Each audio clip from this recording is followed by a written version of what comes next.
तक हमने देखा कि यूजी, मेगुमी, चोजो, यूकी, यूता और माकी टेंगेन से मिलने स्टार कॉरिडोर जाते हैं, जहाँ वो खुद को इनके सामने रिवील करता है और बोलता है कि ज़ेनिन घराने के बच्चों, मिचिज़न के खून, डेथ पेंटिंग और सुकुना के वेसल, तुम्हारा स्वागत है। यूकी बोलती है कि मेरे लिए कुछ नहीं, तो टेंगेन बोलता है कि हम पहली बार थोड़ी मिल रहे हैं। यूकी उससे पूछती है कि तुमने स्टार कॉरिडोर को सील क्यों कर दिया था। टेंगेन कहता है कि मुझे डर था कि तुम भी केंजाकू के साथ मिली हुई हो, मैं इंसान के दिल में तो नहीं झांक सकता ना। यूकी पूछती है कि केंजाकू कौन है, तो टेंगेन बताता है कि जो आदमी नकली गेतो की बॉडी में है उसका नाम केंजाकू है। किसी समय वो नोरितोशी कामो हुआ करता था। यूजी अब टेंगेन से पूछता है कि आप इतने अजीब क्यों लग रहे हो। टेंगेन बोलता है कि मैं इमॉर्टल हूँ, लेकिन उम्र मेरी भी बढ़ती है। 500 साल जिंदा रह के देखो, तुम भी ऐसे दिखने लगोगे। 12 साल पहले मेरा मर्ज एक स्टार प्लाज्मा वेसल से होना था, पर वो काम नहीं हो सका, तो मेरी उम्र तेजी से बढ़ने लगी और वो खुद की पहचान खोकर कुछ और ही बन गया। अब मेगुमी और यूता पूछते हैं कि केंजाकू का प्लान क्या है और हम गोजो को प्रिजन रेल्म से बाहर कैसे निकालें। टेंगेन बोलता है कि मैं तुम्हारे सवालों के जवाब दूंगा, लेकिन बदले में मुझे भी कुछ चाहिए। यहाँ पर 3 स्पेशल ग्रेड मौजूद हैं, यूता, यूकी और चोजो। टेंगेन चाहता था कि इनमें से कोई 2 यहीं रुककर टेंगेन की सुरक्षा करें, उसके गार्ड्स बनके। यूता बोलता है कि तुम्हें किससे सुरक्षा चाहिए, तुम तो अमर हो ना। माकी बोलती है कि तुम्हें भी प्रिजन रेल्म में सील होने का डर है क्या। यूकी भी कहती है कि जरा बताओगे तुम्हें गार्ड्स क्यों चाहिए और कितने समय के लिए। टेंगेन अब बताने लगता है कि केंजाकू का प्लान क्या है। केंजाकू पूरे जापान का फोर्स्ड इवोल्यूशन करवाना चाहता है। मेगुमी कहता है कि ये काम तो वो आइडल ट्रांसफिगुरेशन टेक्निक से भी कर सकता है ना। तो टेंगेन कहता है कि उसके पास उतनी कर्स एनर्जी नहीं है, इसीलिए वो मर्जर का इस्तेमाल करने वाला है। वो इंसानियत और टेंगेन के बीच मर्जर करवाने वाला है। मेगुमी बोलता है कि पर टेंगेन तो सिर्फ स्टार प्लाज्मा वेसल के साथ ही मर्ज हो सकता है ना। टेंगेन कहता है कि ये बात 12 साल पहले तक सच थी, पर उस समय मेरा मर्जर फेल हो गया और अब मैं इवॉल्व हो गया हूँ और आम इंसानों के साथ भी मर्ज हो सकता हूँ। चोजो बोलता है कि तुम तो अकेले हो, इतने सारे लोगों के साथ मर्ज कैसे करोगे। तो टेंगेन कहता है कि अभी तुम जो देख रहे हो वो मेरा असली रूप नहीं है, मेरी आत्मा तो कहीं और ही है। धरती और आसमान मेरे लिए एक है, जो मेरे साथ मर्ज होंगे वो जुजुत्सु सॉर्सरर्स से भी एक लेवल ऊपर चले जाएंगे। मैं तो अपनी बैरियर टेक्निक से खुद को कंट्रोल में रखता हूँ, लेकिन बाकी इंसान ऐसा नहीं कर पाएंगे। अगर एक भी इंसान आउट ऑफ कंट्रोल हो गया तो दुनिया खत्म हो जाएगी। अगर इंसान को कोई रोकने वाला नहीं होगा तो वो बुराई करते ही रहेंगे और सारी लाइन क्रॉस कर देंगे। जो चीज टोक्यो में हुई वो पूरी दुनिया में शुरू हो जाएगी। यूजी पूछता है कि केंजाकू ऐसा क्यों करना चाहता है, तो टेंगेन कहता है कि वो तो मुझे भी नहीं पता, मैंने बताया ना कि मैं इंसान के दिल में नहीं झांक सकता। माकी बोलती है कि तुम मर्जर करने से मना कर देना, फिर तो वो कुछ नहीं कर पाएंगे ना। टेंगेन बोलता है कि इवॉल्व होने की वजह से अब मैं इंसान कम और कर्स ज्यादा बन चुका हूँ और केंजाकू मुझ पर कर्स स्पिरिट मैनिपुलेशन कर सकता है, जिसमें वो किसी भी कर्स को गुलाम बना के उससे कुछ भी करवा सकता है। इसलिए उसे गार्ड्स चाहिए, क्योंकि केंजाकू उसका बैरियर तोड़ के यहाँ कभी भी आ सकता है। यूकी बोलती है कि पर अभी ही क्यों, पहले उसने 12 साल पहले मर्जर रोका, जिससे टेंगेन इवॉल्व होकर एक कर्स बन गया, जिसे अब केंजाकू कर्स मैनिपुलेशन टेक्निक से कंट्रोल कर सकता है। उसका सुकुना से भी कोई कनेक्शन है और वो करीब 1000 साल से जुजुत्सु सॉर्सरर है, तो वो मर्जर अभी क्यों करना चाहता है। टेंगेन बोलता है कि मैं, स्टार प्लाज्मा वेसल और 6 आईज, हम सबकी तकदीर आपस में जुड़ी हुई है।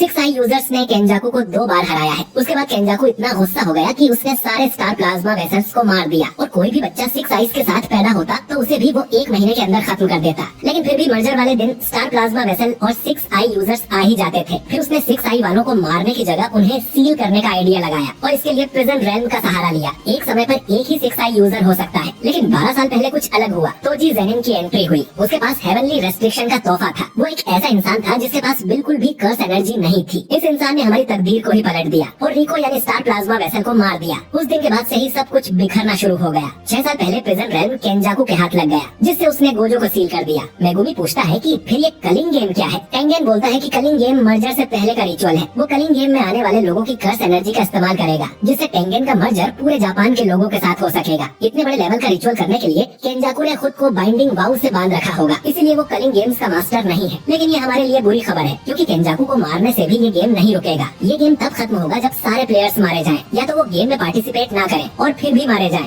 गेम एंड होगा ये कहीं लिखा ही नहीं है, लेकिन अगर कोई प्लेयर 100 पॉइंट्स पूरे कर लेता है तो वो गेम के अंदर एक नया नियम जोड़ सकता है। यूता बोलता है कि यानी हमें गेम में हिस्सा लेना ही होगा और किसी तरह 100 पॉइंट्स अर्न करके एक नया नियम लागू करना होगा कि सुमिकी और बाकी लोग अपनी मर्जी से इस गेम को छोड़ के जा सकते हैं। मेगुमी बोलता है कि हमें गोजो सेंसे को भी आजाद करना होगा। अगर गोजो आ गया तो टेंशन की कोई बात ही नहीं है। वो टेंगेन से पूछते हैं कि गोजो को कैसे आजाद करें, तो टेंगेन बोलता है कि पहले तुम लोग ये डिसाइड कर लो कि मेरा गार्ड बनके यहाँ कौन रुकेगा। चोजो और यूकी दोनों यहाँ रुकने को मान जाते हैं। चोजो कहता है कि यूता का यूजी के साथ रहना ज्यादा जरूरी है और केंजाकू से तो चोजो को अपना पुराना हिसाब भी बराबर करना है। यूकी कहती है कि उसे टेंगेन से कुछ बातें करनी है, इसीलिए वो यहाँ रुकना चाहती है और यूता तो वैसे भी अपने दोस्तों के साथ रहना चाहता है। टेंगेन अब अपने पास से प्रिजन रेल्म जैसा दिखने वाला एक बॉक्स निकालता है और बोलता है कि ये प्रिजन रेल्म के पीछे का दरवाजा है, इसे खोलकर हम गोजो को आजाद कर सकते हैं। पर इसे खोलने के लिए इन्वर्टेड स्पीयर ऑफ हेवन या ब्लैक रोब जैसे किसी कर्स्ड ऑब्जेक्ट की जरूरत लगेगी, जो किसी भी कर्स्ड टेक्निक को कैंसिल कर सकते हैं। लेकिन इन दोनों ऑब्जेक्ट्स को ही गोजो डिस्ट्रॉय कर चुका है। यूता बताता है कि वो और मिगेल अफ्रीका ब्लैक रोब ढूंढने ही गए थे, पर उन्हें कुछ नहीं मिला। टेंगन कहता है कि यानी अब एक ही तरीका है। कलिंग में हिस्सा लेने वाले प्लेयर्स में एक ऐसी सॉर्सरर है जो 1000 साल पुरानी है। वो खुद को एंजल कह के बुलाती है। वो किसी भी कर्स्ड टेक्निक को डिलीट कर सकती है और उसका नाम है हाना कुरुसु। वो चाहे तो प्रिजन रेल्म का दरवाजा खोल सकती है। वो इन्हें ईस्टर्न टोक्यो कॉलोनी में मिलेगी। जापान में टोटल 10 कॉलोनी बैरियर्स है जो कि एक बाउंड्री लाइन से कनेक्टेड है। ये लाइन जब जापान को क्रॉस करेगी तो जापान के सारे लोग टेंगन से मर्ज हो जाएंगे। सिर्फ होक्काइडो शहर ही सुरक्षित है क्योंकि वहाँ जुजुत्सु के हेडक्वार्टर्स है और वो जगह पवित्र है। ये रिचुअल करीब 2 महीने में पूरा हो जाना चाहिए। ये लोग अब कलिंग गेम के रूल्स पढ़ते हैं। पहला रूल था कि सभी खिलाड़ियों को 19 दिन के अंदर पार्टिसिपेट करना ही होगा। 1 नवंबर को केंजाकू ने ढेर सारे लोगों को अवेकन किया था जिनमें मेगुमी की बहन भी थी। आज 9 नवंबर है यानी 10 दिन के अंदर सुमिकी को गेम में हिस्सा लेना होगा। दूसरा रूल था कि जो लोग हिस्सा नहीं लेंगे उनकी कर्स्ड टेक्निक रिमूव कर दी जाएगी, जिसका आसान शब्दों में मतलब है मौत। माकी ने इस बारे में शोको से भी बात की थी, जिसने बताया था कि हिस्सा ना लेने पर जरूर ब्रेन के साथ कुछ होगा, वरना तो कोई भी गेम में हिस्सा नहीं लेता। माकी बोलती है कि मतलब मेरे जैसे लोग जिनके पास कोई टेक्निक नहीं है उन पे कोई रिस्क नहीं होगा। पांडा पर भी नहीं, उसके पास तो दिमाग ही नहीं है। गेम का तीसरा रूल है कि जो भी कॉलोनी में एंटर करेगा उसे गेम का खिलाड़ी माना जाएगा, चाहे वो सॉर्सरर हो या आम इंसान। और जो लोग कॉलोनी में पहले से रह रहे हैं उन्हें एक मौका दिया जाएगा वहाँ से बाहर निकलने का। फोर्थ रूल है कि एक दूसरे को मारने से प्लेयर्स को पॉइंट्स मिलेंगे। 5वां रूल है कि सॉर्सरर को मारने से 5 पॉइंट और बाकी लोगों को मारने से 1 पॉइंट मिलेगा। मेगुमी अब पूछता है कि गेम मास्टर है कौन, तो टेंगन बताता है कि हर खिलाड़ी को एक शिकिगामी दिया जाएगा जिसका नाम कोगाने है। कोगाने बस गेम का इंटरफेस है जो इन्हें गेम के बारे में बताएगा। वहीं गेम मास्टर तो पर्दे के पीछे से सब देखेगा। छठा रूल है कि किसी खिलाड़ी के 100 पॉइंट्स पूरे होने पर वो गेम में एक नया नियम जोड़ सकता है, लेकिन पुराने किसी रूल को हटा नहीं सकता। 7वां रूल है कि गेम मास्टर को खिलाड़ी का बनाया नया रूल अपनाना ही होगा, बस उससे गेम पर ज्यादा असर नहीं पड़ना चाहिए। बाकी लोग सोचते हैं कि ये गेम में तो नाइंसाफी होगी, तो टेंगन बोलता है कि इन रूल्स के अलावा केंजाकू इनके साथ कोई नाइंसाफी नहीं कर पाएगा। 8वां और आखिरी रूल है कि 19 दिन तक अगर किसी खिलाड़ी के पॉइंट्स नहीं बदलते हैं तो उसे खत्म कर दिया जाएगा। योजी बोलता है कि मतलब हमें किसी न किसी को मारना ही होगा, जिस पर मेगुमी कहता है कि उसके पास कुछ आइडिया है। तो इन्हें गेम और बाकी सब इन्फॉर्मेशन पता चल गई थी। यूकी और चोजो अब यही रहेंगे और टेंगन की सुरक्षा करेंगे। माकी वापस जेनिन क्लैन जाएगी कुछ कर्स्ड टूल्स वापस लाने के लिए। गोजो के सील होने के बाद जुजुत्सु हाई में रखे सारे कर्स्ड टूल्स जेनिन क्लैन और कामो क्लैन वाले ले गए हैं, पर अब मेगुमी जेनिन घराने का हेड बन गया है तो वो आराम से उन टूल्स को वापस ला सकता है। ये खबर सुन यूजी एकदम से चौंक जाता है और मेगुमी बोलता है कि मैं तुम्हें बाद में समझा दूंगा। माकी फिर टेंगन से जूजो की लोकेशन मांगती है और वो पांडा को लेकर वहाँ जाएगी और गेम में एंटर करेगी।